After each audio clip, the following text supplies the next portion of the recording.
तो आपको ज़्यादा समय नहीं लेते हुए मैं आपसे विनती करूँगा कि मेन आज का समय आपके लिए ज़्यादा रहना चाहिए। तो श्री रवि सिंह जी चौधरी, आप पूरा एक काम चालू कर दें। आपका जो अमूल्य योगदान है, आपका जो वार्तालाप होगा हमारे लिए लाभदायक होगा।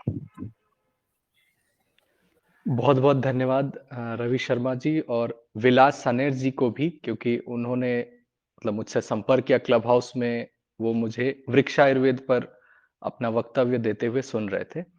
तो सबसे पहले तो आज मकर संक्रांति है, तो आप सभी को बहुत बहुत शुभकामनाएं। और इस क्षेत्र में जब से मैं जुड़ा तो बहुत सारे राज्य के किसान ऑलरेडी हैं। तो महाराष्ट्र से मुझे सुबह एक मैसेज आया कि तिल गुड़ घ्या आणी गोड़ गोड़ बोला, आज मीठा मीठा बोलना चाहिए और तिल खाना चाहिए। ये मैसेज मुझे सुबह सुबह मिला था, तो मैं सोचा आपके साथ शेयर कर दूं। तो मेरा जो विषय है वो है वृक्ष आयुर्वेद। वृक्ष और आयुर्वेद, तो आयुर्वेद तो हम लोग बचपन से सुनते ही आ रहे हैं कि आयु का जो विज्ञान होता है, ठीक है। और जो वेद शब्द है, संस्कृत में कई शब्द होते हैं जो अनेकार्थक होते हैं, एक शब्द का बहुत मतलब होता है। तो जो वेद हैं हमारे, जो चार वेद हम कहते हैं, ऋग्वेद, सामवेद, यजुर्वेद, है ना। तो ये जो वेद है इसका अर्थ होता है लाभ होना, ज्ञान होना, लाभ होना। विद धातु से बनता है ये वेद।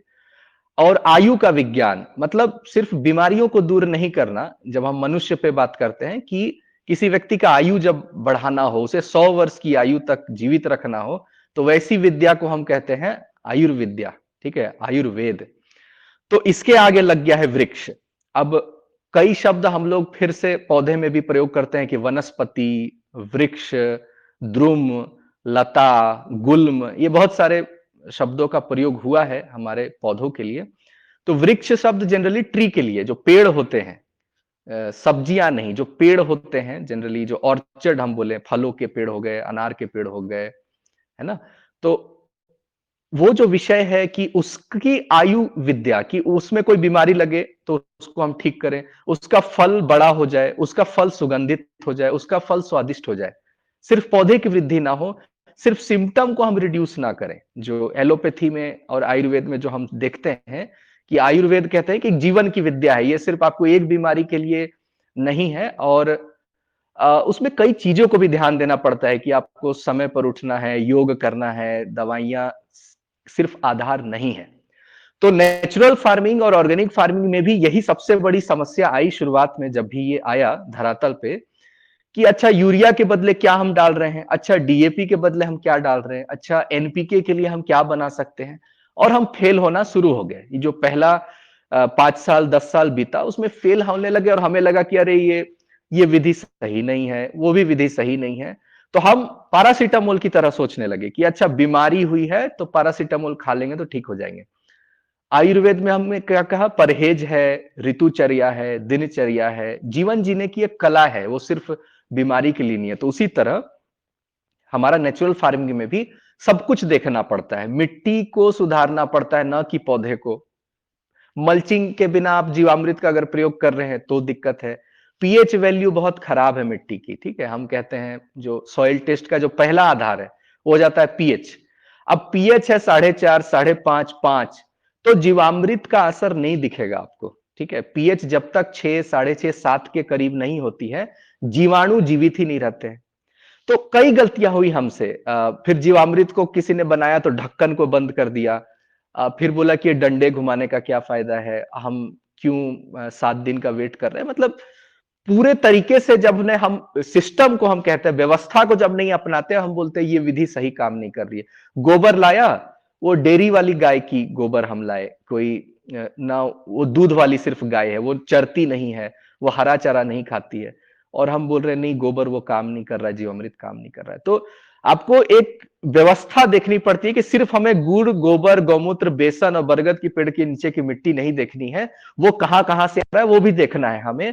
और उसका जो हम कहते हैं संस्कार क्या है, कैसे रखना है, ढक्कन लगाना है, उबालना है कि डंडा घुमाना है, ये सब छोटी छोटी बातें बहुत मायने रखती है। और कब ज्यादा प्रयोग कर रहा है। अब जो बहुत एक्सपीरियंस हो गए उन्हें ये बात समझ में आ गई कि नहीं, बरसात में क्योंकि नमी रहती है तो उस समय जितना जीवामृत हम प्रयोग करते हैं बहुत लाभ होता है, और बाकी समय जब बहुत सूखा पड़ता है तो उतना लाभ हम नहीं ले पाते हैं क्योंकि जीवाणु जीवित नहीं रह पाते हैं।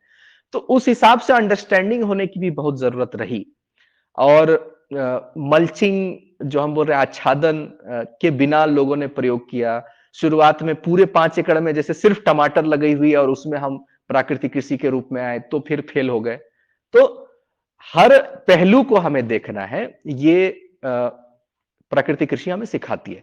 तो वृक्षायुर्वेद जो है ये मेरी क्यूरियोसिटी इसलिए आई क्योंकि ये जो फैक्ट्री वाला कंसेप्ट है ये 300 साल पहले आया। हम बोलते हैं औद्योगिक क्रांति पूरे विश्व में 300 साल पहले आया। फिर हमने कहा कि भारत तो 1/3 जीडीपी था, पूरे विश्व का 1/3 जो प्रोडक्ट है रेवेन्यू भारत पैदा कर रहा है। तो भाई साहब वो कैसे संभव है अगर इंडस्ट्री नहीं है तो देखिए इंडस्ट्री कैसे होता है। कपड़े की इंडस्ट्री अगर सिंथेटिक नहीं है, नायलन नहीं है तो आप कॉटन लेंगे, कहां से आएगा? कृषि से। परफ्यूम इंडस्ट्री केमिकल नहीं है तो कहां से लाएंगे? फूलों से। कॉस्मेटिक इंडस्ट्री मेकअप का जो सामान है, हर्बल जो ग्रो कर रहे हैं, कहां से आएगी? कृषि से। जूट जो हम पैकिंग मटेरियल करते हैं, रस्सी अब प्लास्टिक की आती है, लेकिन जूट जो है जो बंगाल में हमारा बहुत यहां ज्यादा होता था, रस्सी जो बोरा भी बनता है, पैकिंग मटेरियल। गाय का, घोड़े का, हाथी का जो चारा है उसको खिला क्या रहे हैं आप? तो कृषि से निकलने वाली चीजें। तो आपका जो तेल है, अभी डीजल और पेट्रोल कर रहे हैं, तो तेल क्या है उस समय का आपका जो इकोनॉमी का? बैलगाड़ी कैसे चल रही है? तो हरा चारा से। कहां से आ रही है? कृषि से। दवाइयां, भोजन, मसाले, ये तो जान ही रहे हैं आप। तो कम से कम 10 से 12 इंडस्ट्री कृषि पर आधारित है और आज भी आधारित है अगर हम कहें तो नेचुरल प्रोडक्ट्स जो है। तो ये अव्यवस्थित नहीं हो सकती है। भारत के किसान जो 10,000 साल 20,000 साल पुरानी सभ्यता है, तो ये ऐसा नहीं है कि ये सिर्फ जो हम समझते हैं कि गोबर और गौमूत्र इसको ही सिर्फ प्रयोग किए होंगे, नहीं, इसको भी अलग अलग तरीके से उन्होंने प्रयोग किया। तो ग्रंथ मिले तो लगभग 6, 7, 8 ग्रंथ मुझे मिले। और जो महाराणा प्रताप जो हो गए हमारे राजस्थान के, तो उनके दरबारी थे चक्रपाणी मिश्र जी, उन्होंने लिखी विश्व वल्लभ ग्रंथ। ठीक है। वराह मिहिर ने लिखी बृहत संहिता। सुरपाल ने लिखी वृक्ष आयुर्वेद। पराशर मुनि ने लिखी कृषि पराशर। कश्यप ऋषि ने लिखी काश्यप कृषि शुक्ति। ठीक है। अग्नि पुराण, अथर्व वेद, मत्स्य पुराण, ये लगभग 8-9 ग्रंथों में लगभग मैंने 325 श्लोक जो है वो कृषि आधारित निकाले, उसको अलग किया कि ये कृषि आधारित श्लोक है और हमारे पूर्वज कैसे करते थे कृषि। ठीक है।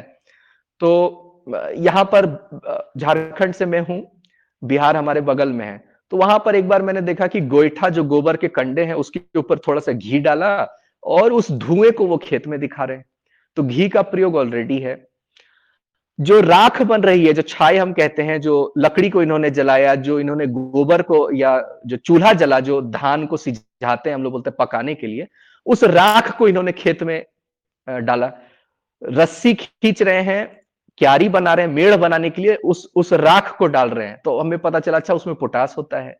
घी का प्रयोग कर रहे हैं, धुनी का प्रयोग कर रहे हैं, निर्गुंडी को, पत्ते को जला रहे हैं। तो कई परंपराएं पता चली कि नहीं, वृक्षायुर्वेद चलो लुप्त हो गई ग्रंथ, लेकिन हमारे किसानों के दिमाग में रही है और वही हमें बेनिफिट देता आया है।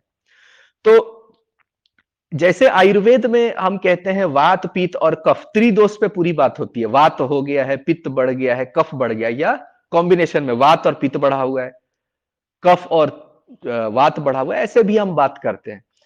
नाड़ी को चेक किया जाता है ना, तो पहले हम डायग्नोसिस करते हैं कि समस्या क्या है। तो उसी तरह वृक्षायुर्वेद में भी, क्योंकि ये आयुर्वेद है, तो ये दोष का जो है वो सॉल्यूशन देगा। अच्छा ये दोष है, तो पहले पहचानना आना चाहिए कि दोष हुआ कौन सा है।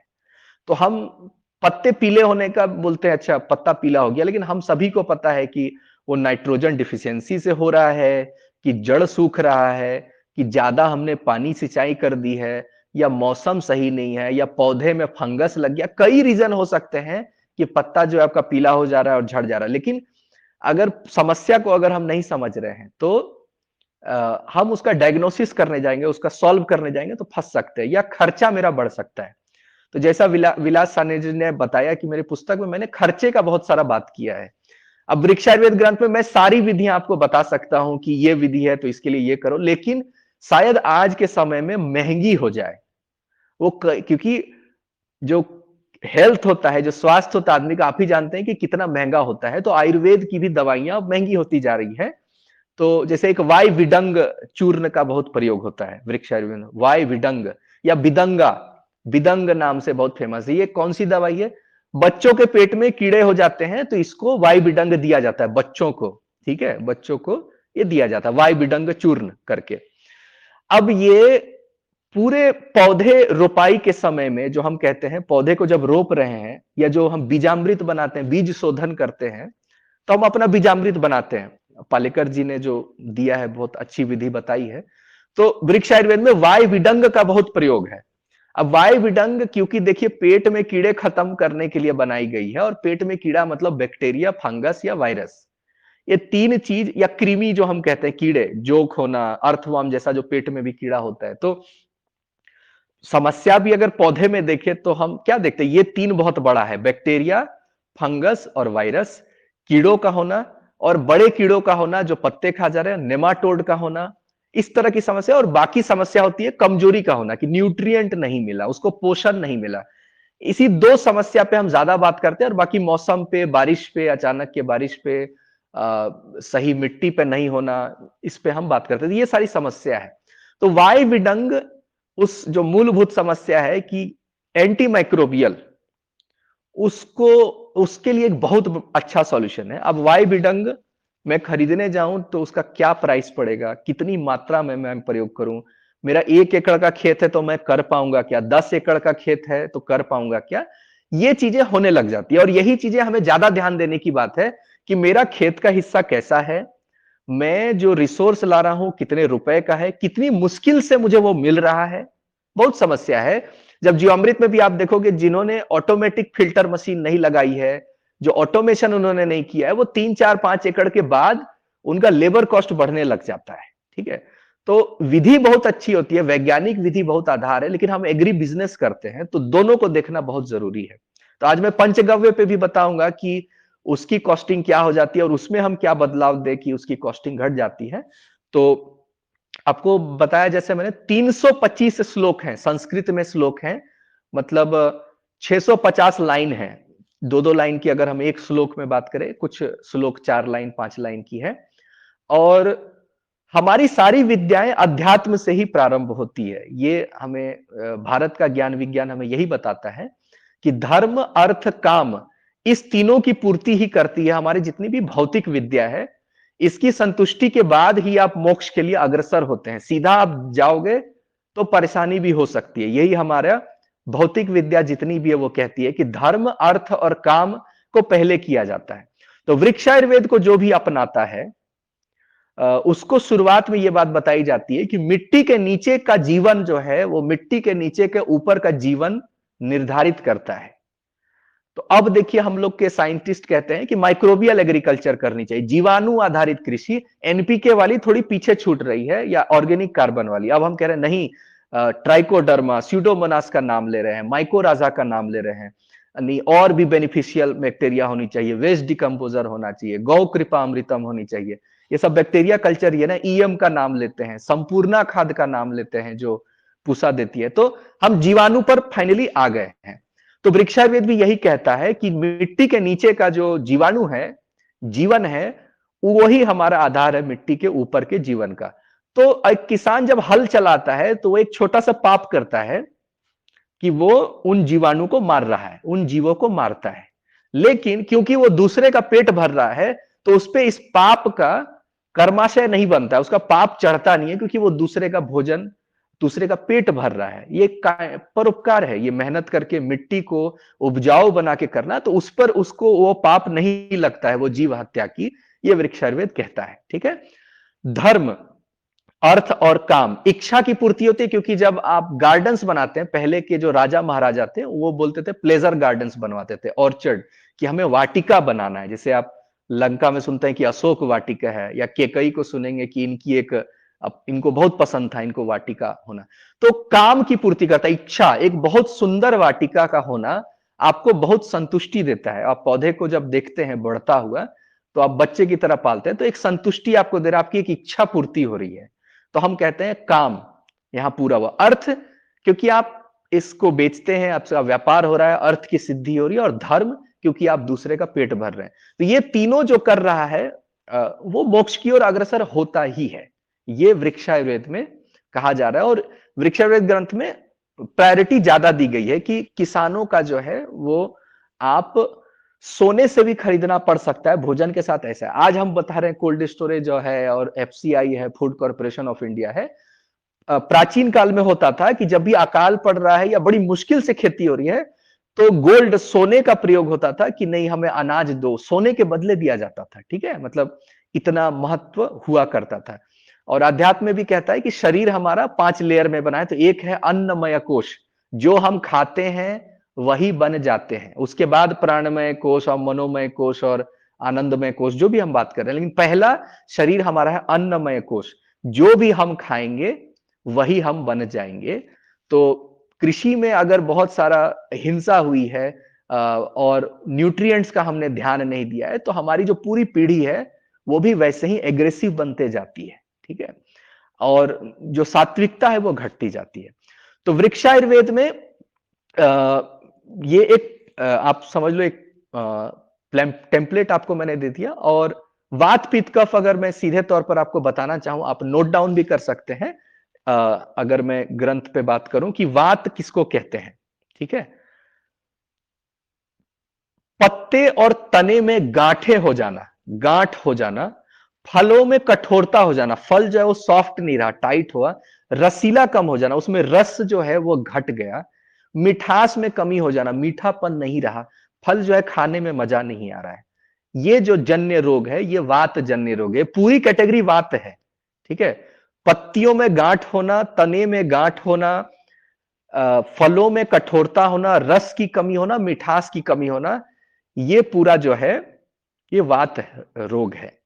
अब आप ये भी देखो कि सिर्फ हमें प्रोडक्शन नहीं लेना होता है, हमारा जो व्यापारी है, जो खरीदार है, हमारी क्वालिटी पर बहुत निर्भर करता है। तो हमारे यहाँ मैं करेला जब करवाता हूं तो बाकी लोग करेला 18 रुपए में बेचते हैं, हमारा जो किसान है वो 22-23 रुपए बेचता है, 4-5 रुपए ज्यादा वो खेत से अपना बेचता है, सिर्फ इसलिए कि वो तीखा लगता है, वो तीता लगता है। मिर्ची है तो तीखा लगना चाहिए, अगर तीखा नहीं है तो खरीदार आपके पास नहीं आते हैं। तो वृक्षायुर्वेद इस पर बात कर रहा है कि प्रोडक्शन पे बात ही नहीं हुई, हम वात जन्य रोग, एक रोग है। जैसे आयुर्वेद कह रहा है भूख नहीं लगना एक रोग है, एलोपैथी कहेगा सर दर्द है तो रोग है, चल नहीं पा रहे हैं तो रोग है, घुटने में दर्द है तो रोग है। आयुर्वेद कर रहा है कि अगर भूख नहीं लग रही है वो एक रोग है। ठीक है, तो उसी तरह फल में मिठास नहीं है, कठोरता है, तने में गांठ है, पत्तों में गांठ है, तो वो एक रोग है, वो है वात रोग। ठीक है, और ये जो रोग है अगर हम बात करें कि ये होता कब है। ठीक है, सॉइल अगर आपकी खराब हो तो, मतलब मैक्रो और माइक्रो न्यूट्रिएंट की जो कमी हम बोलते हैं, न्यूट्रिएंट्स की जो कमी है, जिंक की कमी, सल्फर की कमी, मैग्नीशियम की कमी, आयरन की कमी, ये कमी होगी, चाहिए तो ग्राम में ही, किलो में तो चाहिए नहीं होती है। हम कहते हैं मैक्रो और माइक्रो, तो माइक्रो चाहिए होती है लेकिन वो नमक की तरह होती है, सब्जी में नमक छूट गया तो वो मिसिंग लगता है। तो हम बोरोन अगर ठीक से नहीं है मेरी मिट्टी में, वो आप केमिकल करें, जैविक करें या प्राकृतिक करें, तो हम बोल रहे हैं फल फट जा रहा है, क्रैकिंग आ जा रही है, और हम उसके बाद स्प्रे करने जाएंगे तो वो कोई मेथड नहीं हुआ। आयुर्वेद कभी भी रिएक्शन पे ज्यादा हम बात नहीं करते हैं, प्रिवेंटिव पे बात करें। तो बोरोन की कमी होना वो वातजन्य रोग में आ गया, सीधा सीधी बात हुआ। कफ जन्य रोग अगर हम करें, जो कफ हम कहते हैं सर्दी हो गई, खांसी हो गई, तो उसी प्रकार ठंडे में और वसंत ऋतु तक जो समस्या आती है उसको हम कहते हैं वात जन्य कफ जन्य रोग। और उसमें जो हम कहते हैं कि फल धारण करने में अधिक समय लगना, जितना उसका फल लगने में समय लग रहा है, बड़ा होने में समय लग रहा है, पकने में समय लग रहा है, बहुत समय चला जा रहा है। ठीक है, तो ये कफ जन्य रोग में पीलापन आ जा रहा है।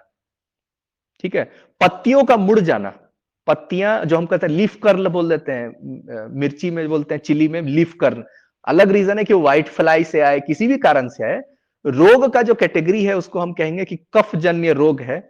अगर ऐसा हो जा रहा है, असमय, टाइमिंग नहीं है, उसके विरुद्ध फल का आना, लेट होना, ये सारा जो जन्य रोग है इसको हम कहते हैं कफ जन्य रोग। ठीक है, और पित्त जन्य रोग अगर करें तो ग्रीष्म काल में जो होता है, या बादल आ जाते हैं, जब हम कहते हैं कि बादल आ गए, बारिश नहीं होने का था, बिन मौसम बरसात जो हम कहते हैं, और तो इस समय क्या हो जाएगा, पित्त जन्य जो रोग है, और पत्तियां अकाल ही, मतलब बिना मतलब की ही पत्तियां पीले पड़ने लग जाती है, फल गिरने लग जाते हैं, पेड़ सूखने लग जाता है, फूल गिरने लग जाते हैं।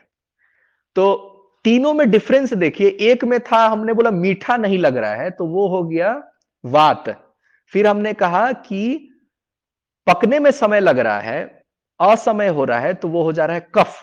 और अब कर रहे हैं कि असमय, मतलब अमरूद है वो पहले ही गिर जा रहा है, सड़ जा रहा है, तो वो कह रहे हैं पित्त। तो ये काइंड ऑफ जो दोष हम कहते हैं। और जो भी आयुर्वेद के बेसिक लेवल के भी ज्ञाता है, वो त्रिफला का नाम जानते हैं कि जब भी समझ नहीं आए तो वात पित्त कफ में क्या समस्या है, तो त्रिफला का प्रयोग होता है, और त्रिफला इन तीनों को क्योर करता है। तो वृक्षायुर्वेद में भी त्रिफला का प्रयोग है। अब ये बात है कि वो कितने रुपए में आपको मिलती है, कितने रुपए तक मिल रही है, तो उसका आप प्रयोग करेंगे या तो नहीं करेंगे। तो कॉस्टिंग पे जब आते हैं, तो एक रेंज पे अगर मैं बात करूं, तो जो मैंने अपनी पुस्तक कृषि संहिता में भी दी है कि गोबर को जैसे सरकारी रेट पर बात होती है छत्तीसगढ़ में, या सरकार ने, स्टेट गवर्नमेंट ने बोली कि 1 रुपए प्रति किलो गोबर, ठीक है। और वर्मी कंपोस्टिंग भी हमने किया है। और एक और विषय मैं आपको बता दूं, जैसे सुभाष पालेकर जी इसके बहुत बड़े विरोधी हैं कि हम वर्मी कंपोस्टिंग का इस्तेमाल ना करें। अ, मैंने अप्रोच क्या रखा था अभी तक का कि अ, किसानों को आर्थिक लाभ होना चाहिए, वो ऋषि कृषि भी हो, वृक्षायुर्वेद भी हो, ऑर्गेनिक भी हो, वो आर्थिक रूप से अगर लाभ उसको मिलने लगेगा तो फिर हम अपनी प्रायोरिटी सेट कर सकते हैं। एक एक एक आधार जरूरी था, इसलिए हमने उसको नकारा नहीं, ये मैं क्लियर कर दे रहा हूं। लोगों को नहीं पसंद आता है, लेकिन कॉस्टिंग हमें पता है क्योंकि हमने कई जगह करवाई वर्मी कंपोस्टिंग को भी। तो वर्मी कंपोस्टिंग जो है वो 3.5 रुपए, 3 रुपए, 2.5 रुपए, 4 रुपए से ज्यादा नहीं लगती है प्रति किलो। तो उसको किसान 6 रुपए, 8 रुपए, 10 रुपए, 15 रुपए तक बेचता है। और जो नेट पे ऐसे आपको दिखता है कि वो करोड़पति बन गया वो वर्मी कंपोस्टिंग करके, तो वो किचन गार्डनिंग, रूफटॉप फार्मिंग और अर्बन एग्रीकल्चर की बात हो रही है। किसान कभी भी 15 रुपए की वर्मी कंपोस्ट नहीं खरीदेगा, 20 रुपए की नहीं खरीदेगा, उसके नीचे की ही खरीदेगा, ठीक है। अब उसके ऊपर हम बढ़े तो हमने बनाया जीवामृत, तो उसका भी मैंने कॉस्टिंग दी कि एक जीवामृत में बेसन को जो आपने जोड़ा, बरगद की पेड़ की नीचे की मिट्टी, और लेबर को भी जो 400 रुपए, 300 रुपए जो लेबर लगेगा उसको भी जोड़ना जरूरी है। और गौमूत्र को हमने 3 रुपए जोड़ा प्रति लीटर, कम से कम 3 रुपए, 2.5 रुपए, ताकि 100 लीटर कोई किसान या कोई जिसकी खेत नहीं है वो गौ पालन कर रहा है तो वो दे। क्षेत्र के हिसाब से अलग हो सकती है, कोई 50 पैसे भी रख सकते हैं, कोई 1 रुपए भी, कोई 2 रुपए भी, वो अलग बात है। तो ये सारी कॉस्टिंग करके हमने, तो अब हुआ कि अब ऊपर जब बढ़ेंगे, जैसे अब पंचगव्य तक अगर हम बढ़े, पंचगव्य गाय से मिलने वाली एक ऐसी वस्तु जो सबसे ज्यादा महंगी हो सकती है। तो अब वो खेत में मैं दूंगा कि नहीं दूंगा, ये इस बात पर निर्भर करेगा कि मात्रा कितनी है। जीवामृत कह रहे हैं 2000 लीटर एक हेक्टेयर, एक एकड़ में, या 6000 लीटर एक सीजन में दे देने का। हम लोग कहते हैं कि 6000 लीटर दे दो भाई साहब, वो वेस्ट डिकम्पोजर बना रहे हो, गौ कृपामृतम बना रहे हो, 6000 लीटर, 5000 लीटर दे दो। वर्मी कंपोस्टिंग है, उसको कम इस्तेमाल करो, उसका प्रयोग नहीं करना है, उसकी आधारित कृषि नहीं कर रही है, तो वर्मी कंपोस्टिंग वाले कहते हैं 4 टन, 3 टन, 3000 केजी, 2000 केजी खेत में प्रयोग करना। हम कहते हैं नहीं, 500 केजी, 600 केजी भी काफी है, या मत प्रयोग करो। अगर प्रॉम मिलती है तो आपके तरफ phosphorus rich organic manure from मिलती है, तो वर्मी आपको करने की जरूरत नहीं है। तो देखियो, दाम बढ़ रहा है प्रति यूनिट, तो उसकी क्वांटिटी भी घट रही है खेत में। अगर ये दोनों बराबर रहेंगे, अगर 6000 लीटर या 6000 किलो वर्मी कंपोस्टिंग का प्रयोग होता और वो अगर 10 रुपए होती, 8 रुपए होती, तो किसान कभी नहीं करेगा। कैसे करेगा? क्योंकि 60,000 रुपए खर्चा हो गए वर्मी कंपोस्टिंग की। तो लेकिन महंगी हुई तो उसकी मात्रा भी घट रही है। तो पंचगव्य की जब बात आई, वृक्षायुर्वेद में पंचगव्य शब्द का प्रयोग नहीं है, लेकिन दूध, दही, घी, मधु, इन सभी का प्रयोग है। तो मैंने सुलभता के लिए क्या कर दिया कि देखो, ये दिख रही हैं तो ये सभी लगभग पंचगव्य जैसी ही हैं। तो द्विगव्य आप कहो, जीवामृत है एक द्विगव्य, दो चीजों से बना है, गोबर और गौमूत्र, मतलब गाय से मिलने वाली दो चीजें, बाकी चीजें बाहर से आ रही है, द्विगव्य। ठीक है। फंजीसाइड के लिए हम बोलते हैं दूध का स्प्रे कर दो, कच्चे दूध का स्प्रे करोगे, बहुत अच्छा फंजीसाइड है, तो दूध का भी इस्तेमाल है। दही का लोग बोल रहे हैं कि हाँ नाइट्रोजन और फास्फोरस है, तो 2 किलो 3 किलो 200 लीटर पानी में डालो और खेत में डालो, दही का भी प्रयोग हो गया। तो गोबर, गौमूत्र, दूध, दही, 4 चीज हो गया। अब बचता है घी। अब ये खाने को नहीं है सुलभ रूप से, तो ये खेत में कैसे प्रयोग होगा? तो मात्रा देखते हैं। घी की जो मेकिंग कॉस्ट है, अगर पूरे भारत का एकदम गिर गाय को अगर पकड़ ले, जो सबसे महंगी घी बनाते हैं, तो 1600 रुपए से ऊपर वो ब्रांडिंग, मार्केटिंग, पैकेजिंग की खर्चा है। मतलब किसी को घर तक पहुंचाने के लिए कोई 1800, कोई 2200, कोई 2500, कोई 4000 तक बेच रहा है, वो अलग बात है। लेकिन मेकिंग कॉस्ट कहीं भी 1600, 1700, 1600 रुपए के ऊपर नहीं है पूरे भारत में घी की कॉस्टिंग पर केजी गिर गाय की। और एवरेज 1200 रुपए, 1000 रुपए में शुद्ध देसी घी बन जाती है 1 किलो। तो पंचगव्य में जब हम उसको बनाते हैं तो हम बोलते हैं आधा किलो घी का प्रयोग होता है 20 लीटर पंचगव्य बनाने में। 20 लीटर पंचगव्य बनाने में आधा किलो घी का, तो 800 रुपए मान लिया घी का खर्चा लगा।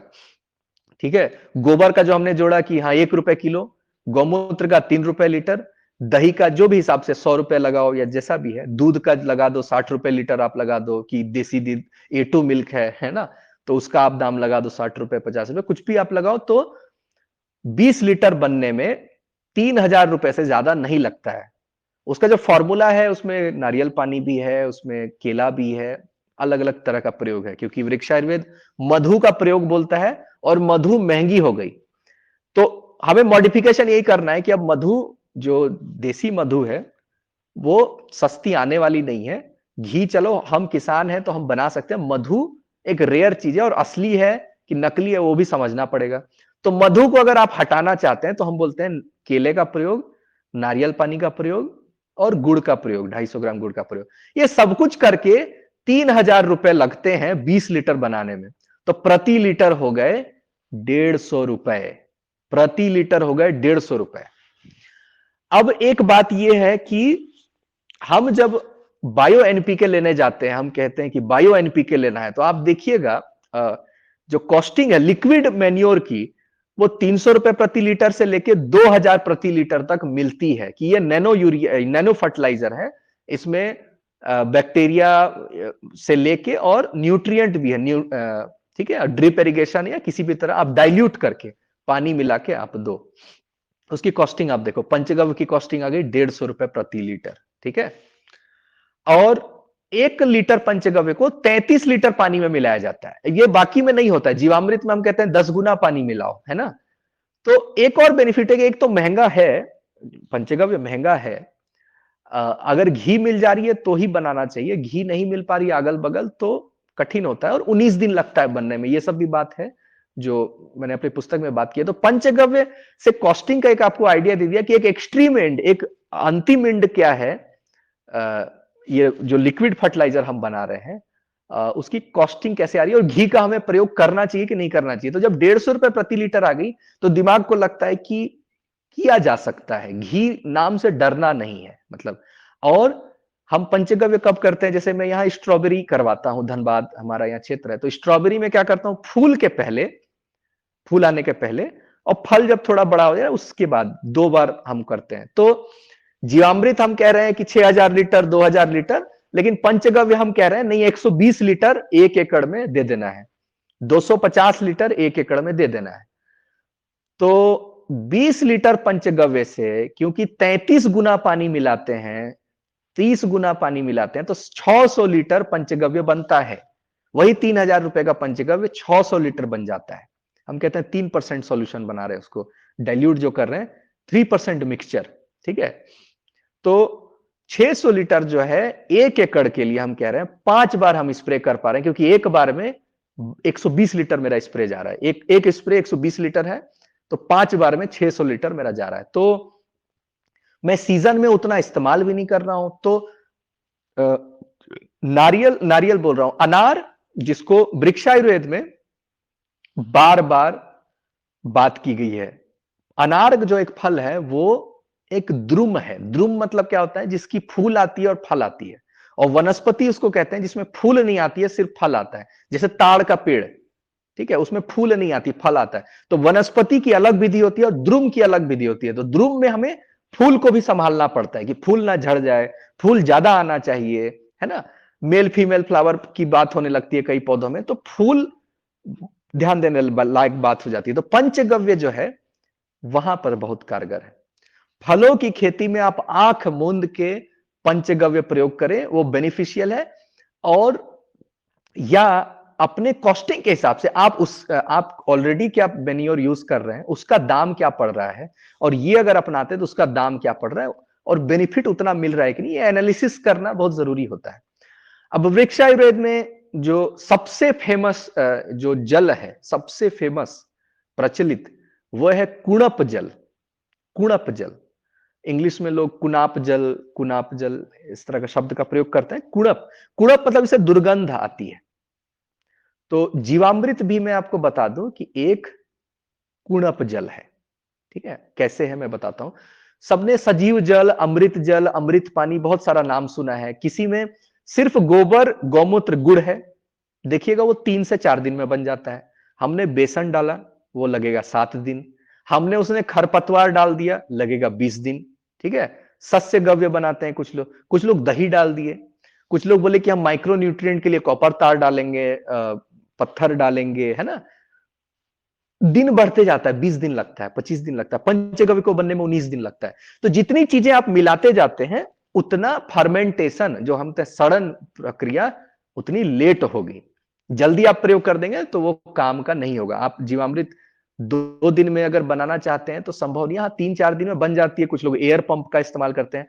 आप ही के ग्रुप के फार्मर केशव जी से मेरी संपर्क बहुत पहले, हमको लगता है 1.5-2 साल पहले से ही हम लोग संपर्क में रहे फेसबुक में। तो मैंने उनसे सीखा था ये चीज कि एयर पंप का इस्तेमाल किया था मैंने, तो बहुत प्रभाव हुआ। और मैंने पुस्तक में भी वो बात रखी कि एयर पंप जो है, जो डंडे घुमाने का जो प्रक्रिया है, तो आप ऑक्सीजन ही दे रहे हैं ना, तो आप एयर पंप, जो एक्वेरियम मछली घर में रहता है, उसका प्रयोग कर सकते हैं।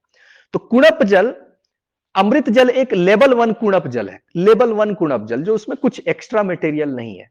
दुर्गंध उसमें भी आएगी, है ना। बेसन भी मिलाते हैं, दुर्गंध, आप 10 अगर बनाए, कुछ भी जब बनाने जाते हैं तो दुर्गंध बढ़ते जाती है जितनी है। तो इस जल का ही नाम क्या है?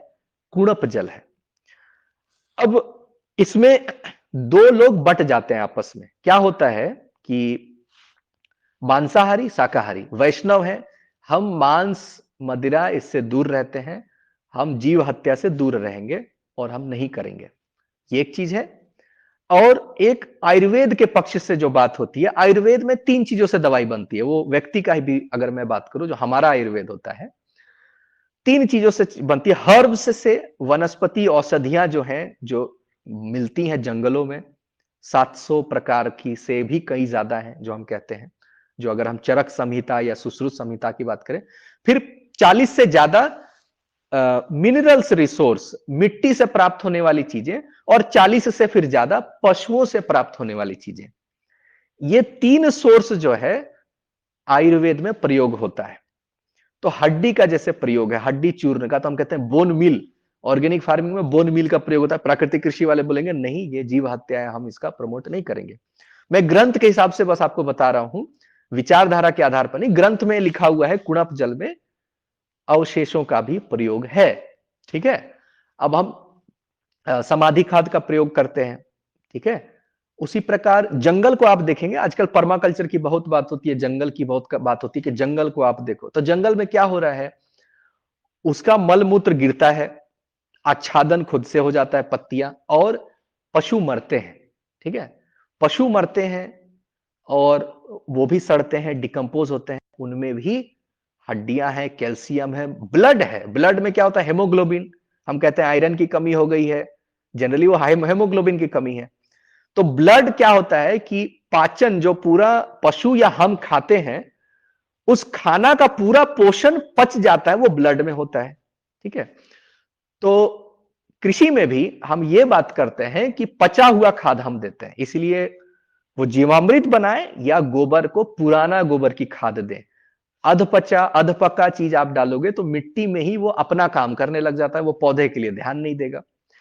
तो कुड़प जल में पशु अवशेषों का भी प्रयोग है और पंतनगर यूनिवर्सिटी ने इसका काम लिया और 20 साल पहले वृक्षायुर्वेद ग्रंथ यूके की बॉडलियन लाइब्रेरी, इंग्लैंड लंदन की लाइब्रेरी से प्राप्त हुई है। ये जो ग्रंथ थी लुप्त थी, 20 साल से रिसर्च हुआ और ये मेरे हाथ आया कैसे, क्योंकि मैं सारी विधियां कर चुका था। झारखंड में क्या होती है, हमारी मिट्टी बहुत खराब है, ठीक है, हमारा वो यूपी बिहार या गंगा का क्षेत्र का लाभ नहीं है, ठीक है, नदी का लाभ नहीं, हमारी नदियां नहीं है, नदियां उस तरह की, तो उपजाऊ जमीन नहीं है, और क्योंकि पठार है, प्लेट्यू रीजन है, तो हम कहते हैं मिट्टी कट जाती है। तो जहां भी सॉइल इरोजन होगा वो सॉइल एसिडिक होती है, पीएच होती है, इसीलिए हम बनाते हैं क्यारी, छोटा छोटा क्यारी बनाते हैं कि मिट्टी मेरी ना कट जाए। तो हमारी मिट्टी इतनी खराब है कि कोई विधि ठीक से काम ही नहीं करती थी। हमने और हम प्रयोग भी गलत तरीके से करते थे। जैसे हमने जीवामृत का नाम सुना और हमने आच्छादन को ठीक से समझा नहीं। अच्छा, जीवामृत हम प्रयोग कर रहे हैं और ये बात नहीं समझा कि जीवामृत, यूरिया और वर्मी में, तीनों में ये अंतर है कि हम कहते हैं रिकवरी पीरियड। यूरिया आज डालोगे 3 दिन बाद असर दिखेगा, 2 दिन बाद असर दिखेगा, कल ही असर दिखेगा। वर्मी कंपोस्ट का 10 दिन बाद, 15 दिन बाद, 1 महीने बाद बहुत अच्छा असर दिखता है। जीवामृत का लंबे फसलों में बहुत शानदार असर दिखता है, जो अनाज वाली फसल है, दलहन वाली फसल है। तो हम गोभी पर इस्तेमाल कर रहे थे जीवामृत का और हमें लगा कि अरे यार जीवामृत काम नहीं कर रहा है। फिर हम बोले कि दूसरी विधि अपनाते हैं, तीसरी विधि अपनाते हैं, ऋषि कृषि अपनाते हैं, बायोडायनेमिक फार्मिंग अपनाते हैं। सारी विधियां अपनाते अपनाते एक बात लगी समस्या कि वैज्ञानिक आधार कुछ मिसिंग है। मेरे मिट्टी में, मेरे क्षेत्र का समस्या क्या है मुझे मालूम नहीं है और मैं विधियों के ऊपर काम कर रहा हूं। तो वन फिट्स फॉर ऑल नहीं चलेगा। पूरे भारत में आपके यहां जो काम करती है जरूरी नहीं मेरे यहां काम करे, और मेरी विधि जरूरी नहीं कि आपके यहां काम करे, ठीक है। तो उस यात्रा के दौरान फिर ताराचंद बेलजी जी का नाम आया। मतलब जितने भी हैं, भारत भूषण त्यागी जी से लेके लगभग 200 से लेके जितने भी लोग हैं, सबका कंटेंट देखा कि वो कैसे हैं। वीडियो को देखने के बाद एक चीज क्लियर हुई कि, और एक शब्द आया कि ताराचंद बेलजी जी ने एक शब्द का प्रयोग किया कि ये वृक्षायुर्वेद आधारित कृषि है, आधारित कृषि है, वृक्षायुर्वेद कृषि नहीं है। और उन्होंने होम्योपैथी को इंक्लूड किया अपने कृषि में, होम्योपैथी को इंक्लूड किया, आयुर्वेद को आधार लिया और होम्योपैथी को इंक्लूड किया। और वो जो बनाते हैं 45 दिन की जो माइक्रो न्यूट्रिएंट और भस्मों का प्रयोग करते हैं, तो ये थोड़ा मुझे सेंसिबल लगा एक समय पर। लेकिन फिर लगा कि ये ग्रंथ को ही देखते हैं कि ग्रंथ में क्या बात हुई है। और फिर वृक्षायुर्वेद ग्रंथ हुई और इसको मैंने खेत में अपनाना चालू किया। ये पंतनगर यूनिवर्सिटी जो है, भारत सरकार ने भी इसको ग्रंथ को लिया और बीपीकेपी नाम से, भारतीय प्राकृतिक कृषि पद्धति, ये एक टर्म है जो भारत सरकार अब प्रयोग करती है। नेचुरल फार्मिंग तो प्रयोग करती ही है, प्राचीन कृषि विधियों का जो नाम आता है वो नाम आता है बीपीकेपी, भारतीय प्राकृतिक कृषि पद्धति। और इस पर रिसर्च चालू होने लगा और कुणप जल से मेरा भेंट हुआ और डॉक्टर सुनीता पांडे जी से संपर्क हुआ और कुणप जल पे वीडियो, मेरे चैनल पे भी कृषि उत्थान नाम की मेरी चैनल है, उस पे मैंने कुणप जल का वीडियो डाला।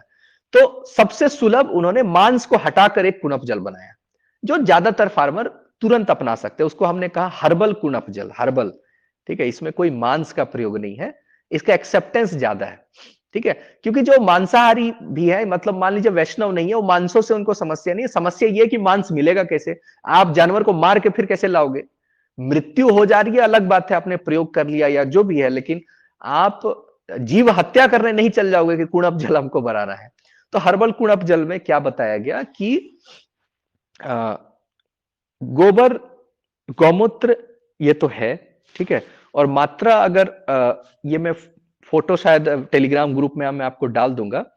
उसमें जो चीज मुझे बहुत अच्छी लगी थी, जो मिसिंग थी सजीव जल में, अमृत जल में, जीवामृत में, जो एक चीज थी भूसी का प्रयोग। अब मराठी में क्या कहते हैं मुझे तो नहीं जानकारी है, जो छिलका होता है, हस्क हम कहते हैं इंग्लिश में, चावल की भूसी, गेहूं की भूसी, जो लेयर होता है, ठीक है, पॉलिश करने के बाद उसी लेयर को हटा दिया जाता है। तो जैसे पराली आती है, पुआल आता है, वो तो खेत में आया, उसके बाद धान से जब चावल बनती है तो वो भूसी जो है मिलती है, वो भूसी पेपर इंडस्ट्री, कार्डबोर्ड इंडस्ट्री को चली जाती है। वो बहुत इंपॉर्टेंट इंग्रेडिएंट है आपके कुणप जल का। हम कहते हैं सिलिका का बहुत ज्यादा उपयोग है बीज के, जो हम बोलते हैं रूट ग्रोथ, जड़ अगर नहीं फैल रहा है, हम माइक्रोराजा का बहुत नाम लेते हैं कि जड़ हमें फैलाना है, मिट्टी में जड़ का ग्रोथ होना चाहिए। सिलिका कंटेंट बहुत ही इंपॉर्टेंट है, ये धान के खेत में भी प्रयोग होता है और अलग अलग जगह। तो कुड़प जल में जो हम बात करते हैं, अगर उसका हम वैल्यू पे बात करें कि गोबर का वही प्रयोग जैसे आप करते हैं, 10 किलो गोबर, काव यूरिन 15 लीटर है इसमें, ठीक है, काव यूरिन 15 लीटर है। ब्लैक ग्राम जो हम कहते हैं उड़द की दाल, इसमें बेसन वर्ड नहीं यूज कर रहे हैं, लेकिन कुड़प जल देखिए, एक मेरी क्यूरियोसिटी ये भी थी कि सुभाष पालेकर जी ने बहुत अच्छा काम किया है, लेकिन ये अचानक से ये चीजें आई नहीं होगी, या तो कोई किसान कर रहा होगा, किसी ने प्रयोग किया होगा, और ये ग्रंथ में लिखा हुआ था ऑलरेडी, मतलब ये ऑलरेडी था भारत में, हम भूल चुके थे, अभी हमें इसका अभिज्ञान हुआ है। तो उसमें ½ kg उड़द दाल का प्रयोग का इसमें प्रयोग किया गया है। ऑयल केक जो हम कहते हैं, खली, तिल की खली का बहुत ज्यादा प्रयोग है। आज का जो दिन है जो हम कह रहे हैं तिल, ठीक है, और ये भी मैं आपको बता दूं, जो अग्नि पुराण कहता है कि वृक्षारोपण के पूर्व मिट्टी में पहले तिल को बोना चाहिए, तिल में फूल आ गया, फल आने के पहले उसको मिला दे मिट्टी में, और तब मिट्टी का शोधन होता है, और तब आप कृषि प्रारंभ करते हैं। और ऐसे ही हमने अपना यहां भी किया था, ये चेक करने के लिए उपजाऊ कौन सा क्षेत्र है, तिल जहां पर अच्छा दिखेगा वहां पर हमें महंगे पौधे लगाने, जहां नहीं दिख रहा है वहां नहीं लगाने। सॉइल टेस्ट एक प्रत्यक्ष रूप से हो गया। तो तिल की जो खली है, अगेन वही कॉस्टिंग आपको देखनी है कि क्या कॉस्ट आ रहा है, ठीक है। अगर मैं 200 लीटर बनाऊंगा कुड़प जल तो खर्चा क्या आ रहा है, उस हिसाब से आप देखते हैं। और नहीं तो हम मिक्स कर देते हैं, हम बोलते हैं सरसों है तो थोड़ा वो मिला दिया, सरसों की खली, सोयाबीन की खली, नीम की खली, करंज की खली, और लेकिन प्रिफरेबल क्या है, तिल की खली, ठीक है। तो इसको यहां इन्होंने प्रयोग किया 1 किलो। घी का प्रयोग किया इन्होंने 250 ग्राम। नहीं भी आप प्रयोग कर सकते हैं, क्यों ये भी मैं आपको बताऊंगा कि घी का क्या फायदा है और घी का क्या घाटा है, वो मैं पंचगव्य में आपको अभी बताऊंगा। मिल्क है 1 लीटर, 1 लीटर दूध का यहां पर काम है, और 25 से 30 किलो जो बारीक खरपतवार। अब खरपतवार में हमें देखना है कि वो गाजर घास नहीं है, वो हम कहते हैं जो फेमाइन ग्रास है, कांग्रेस ग्रास जो बोला जाता था, PL 480 के साथ जो गेहूं के साथ आ गया था मैक्सिको से, ऐसी खरपतवार नहीं लेनी है जो परेशान करके रख दिया है पूरा क्षेत्र में। जो आपके प्राकृतिक रूप से खरपतवार उग रहे हैं, उसको बारीक काटकर 20 किलो 30 किलो, उसको भी बारीक काटना जरूरी है, सीधा ऐसे डाल देंगे। जो 25 दिन में बन रहा था, शायद कई दिन और लग जाए, 2 महीने लग जाए, ठीक है। तो बारीक काटना, ये छोटी छोटी बात है जो मिस हो जाती है। ये एक हर्बल कुड़प जल का प्रयोग हुआ, ठीक है, जो मात्रा जैसे हमने बताई, और 200 लीटर पानी में आपने मिला दिया, और 25 दिन लगा। ये 7 दिन नहीं लगेगा, मतलब 7 दिन में नहीं बनेगा, 10 दिन में नहीं बनेगा, क्योंकि आपने इसमें बहुत सारी मात्राएं दे दी है बाहर से, ठीक है। सिर्फ बेसन था तो 7 दिन में बन रहा था। तो और वो स्टेयरिंग नहीं भूलनी है, क्योंकि हमें इसको एयर टाइट कंटेनर में नहीं बोला गया करने। एयर टाइट कंटेनर मतलब एकदम लॉक करके। अब इसमें जो मांस का प्रयोग करना चाहते हैं, वो ये खरपतवार को हटा सकते हैं, लेकिन खरपतवार क्योंकि काम का है तो उसको क्यों हम हटाएं, मात्रा आपने कम कर दिया, ठीक है, 20 किलो से 10 किलो कर दिया। तो जो हम कहते हैं मछली का जो फिश मील है या फ्लैश है, मांस है, वो 2 किलो आप ले सकते हैं, ठीक है। और फिर विधि बदल जाएगी थोड़ी सी, क्योंकि पकाने की विधि आ जाएगी। विलास जी ने मुझसे संपर्क किया, इन्होंने कहा कि हमने कुड़प जल बनाने का प्रयास किया, लेकिन बहुत ही दुर्गंध आई, इतनी दुर्गंध कि संभव नहीं था खेत में उधर से गुजरना। तो वीडियो जो मेरी यूट्यूब पर अवेलेबल है, उसमें मैंने विधि नहीं बताई थी, मैंने कुड़प जल का इंग्रेडिएंट बताया था कि ये इसमें है, कैसे बनेगा नहीं बताया था। तो उसमें उबालने की प्रक्रिया है, और आप सभी जानते हैं कि उबालने के फायदे भी है, घाटे भी। उबालने पे गर्म होके भाप होके निकल जाती है, तो कुछ अच्छी चीजें निकल कर चली जाएंगी, लेकिन पक जाएगा ज्यादा। ये जो 7 दिन 10 दिन 15 दिन 25 दिन लग रहा है, ये चीज जो है थोड़ी शॉर्ट हो जाती है, जल्दी बनने लगती है। लेकिन नुकसान न्यूट्रिएंट्स का है कि कुछ उड़ के चला गया। लेकिन हाँ ये है कि दुर्गंध घट गई, ठीक है। लेकिन कुणप जल का नाम ही है कि दुर्गंध आएगा उसमें, तो ये तो मान के आप चलो कि है। और ये त्रिदोष को खत्म करने वाला है। वात पीत कफ पे जो हमने बात की, त्रिफला का प्रयोग, तो कुणप जल जब नहीं समझ में आता है तो हर जगह कुणप जल का पूरे वृक्ष आयुर्वेद में प्रयोग है, कुणप जल का, ठीक है। पत्ते झड़ रहे हैं, पौधे सूख रहे हैं, पीले पड़ रहे हैं, फल नहीं आ रहा है, हर जगह कुछ और है, लेकिन कुणप जल जरूर है कि उसको हमको करना है, ठीक है। वीडियो में आप अच्छे से पूरा देख लेंगे कि कुणप जल कैसे बनता है। सुनीता मैम ने पूरा अच्छे से वैज्ञानिक तरीके से, यूनिवर्सिटी भी इसको और भारत सरकार भी, जैसा मैंने बताया, बीपीकेपी नाम से ये रिसर्च अभी चलता है, ठीक है, कुणप जल। और पंचगव्य पर अगर मैं आऊं, तो घी को हटा दोगे तो आप इसको कहोगे चतुर्गव्य, चतुर्गव्य, है ना। घी नहीं प्रयोग करना चाहता मैं, तो क्या लाभ मुझे नहीं मिलेगा पंचगव्य का? कुछ लाभ नहीं मिलेगा और कुछ मिलेगा।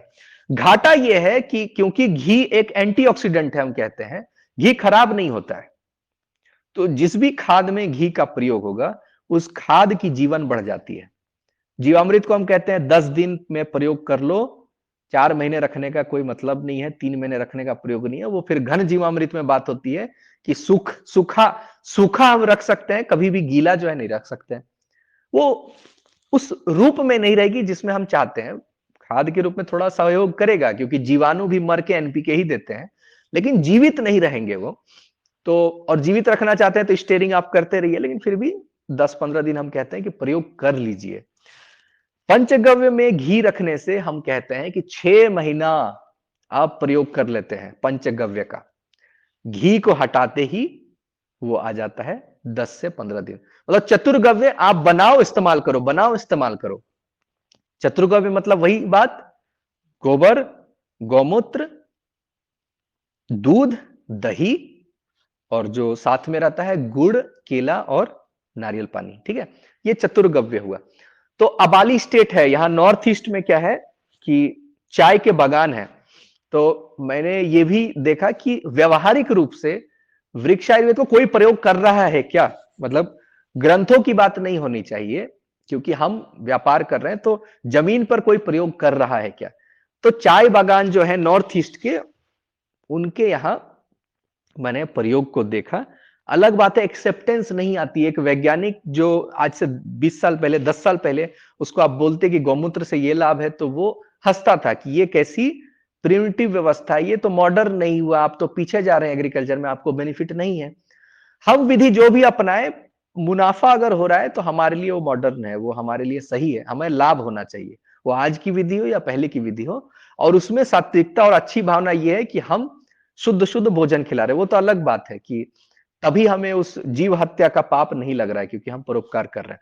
तो अबाली स्टेट में मैंने देखा कि चतुर्गव्य का प्रयोग है वहां, और पंचगव्य का भी प्रयोग है, और सस्यगव्य का प्रयोग है, ठीक है। जो खरपतवार को आपने डाला, मतलब हर्बल कुणप जल ही आप बोलते हैं उसको। और छायागव्य का प्रयोग है, मछली का प्रयोग है, ठीक है। पीएच पे बहुत बात होती है कि भले आपको यूनिवर्सिटी में किसी ने बताया हो कि ये इसके लिए 4 पीएच अच्छा है, 5 पीएच अच्छा है, इसके लिए 8 पीएच अच्छा है, इसके लिए 6 पीएच अच्छा है।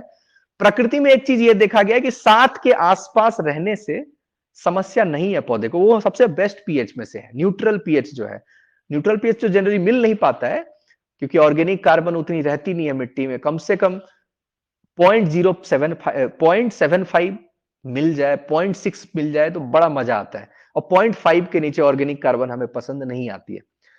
तो ये चतुर्गव्य और सस्यगव्य, ये इन्होंने कहा पीएच भी सुधारने में मदद करता है। हम झारखंड में पीएच सुधारने के लिए क्या करते हैं कि पकी हुई गोबर, 4 ट्रैक्टर गोबर गिरा दिया। अब ये क्योंकि हमारे यहां मिल जाती है 500 रुपए में, ये मुझे मालूम है कि महाराष्ट्र में नहीं मिलती होगी। 1 ट्रैक्टर खाद हमें 500 रुपए में मिल जाती है, ठीक है। तो 5 ट्रैक्टर हम 2500 रुपए में मिल जाती है।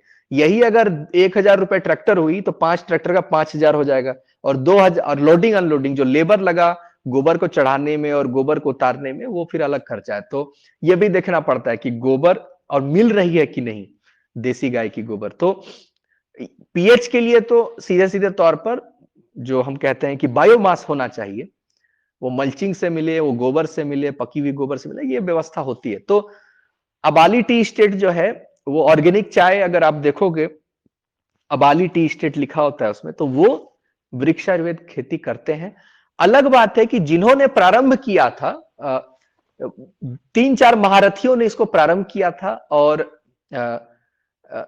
एक से मेरा जिनका संपर्क है, विजय उत्तरवार जी, वो महाराष्ट्र के ही हैं और 87 या 80 प्लस एज है। वो मतलब अब उस मुद्रा में भी नहीं है कि वो बात कर पाए, कहीं विजिट कर पाए, लेकिन उन्होंने मुझे डांटा था कि ये कृषि संहिता पुस्तक आपने जल्दी लिख दी, इसमें और बातें लिखनी है। तो मैंने लिखा कि नहीं है, सुलभ पुस्तक अभी मैंने लिखी है कि जो सीधे-सीधे तौर पर किसान को समझ में आनी चाहिए।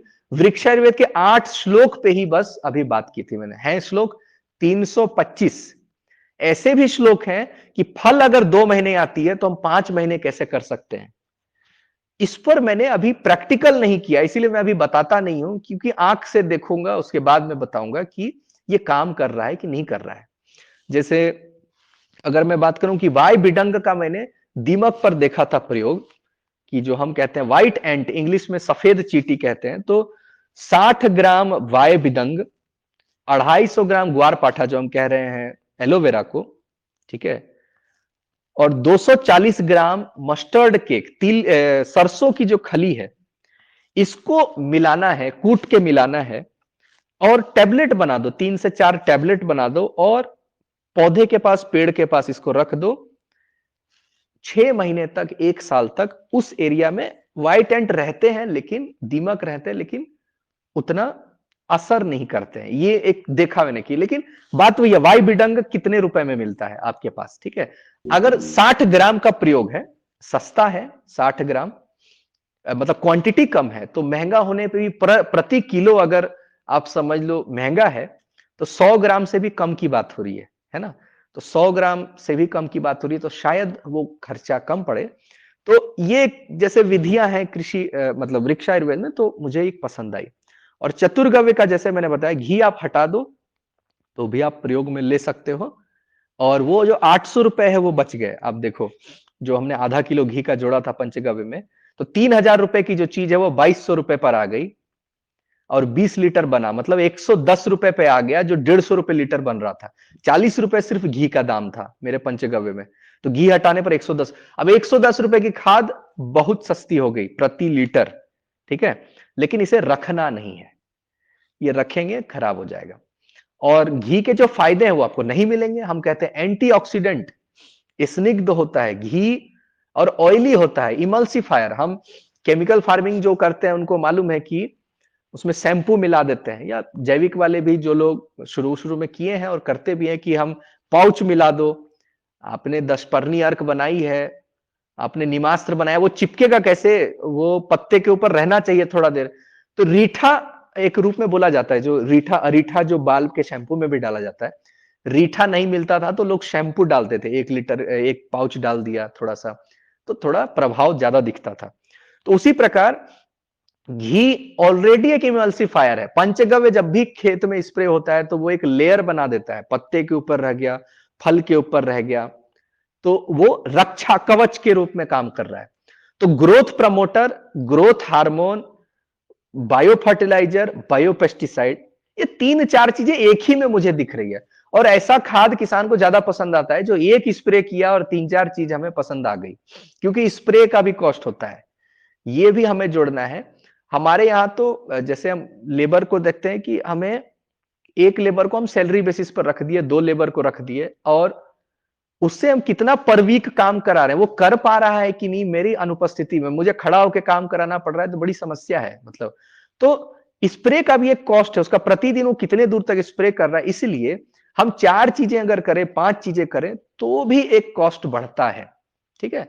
और स्प्रे की अगर व्यवस्था है तो कोई अच्छी बात है, ट्रैक्टर से ट्रैक्टर माउंटेड कर दिया, अब तो ड्रोन से भी आ रहा है, वो अलग बात है, लेकिन उसको भी देखना बहुत जरूरी है कि हम मल्टीपल न्यूट्रिएंट वाला चीज प्रयोग में ला रहे हैं कि नहीं। एक ही बार किया और मुझे zinc, magnesium, calcium, NPK, iron सब मिल जाए, बड़ा बढ़िया है, ठीक है, निश्चिंत हूं मैं।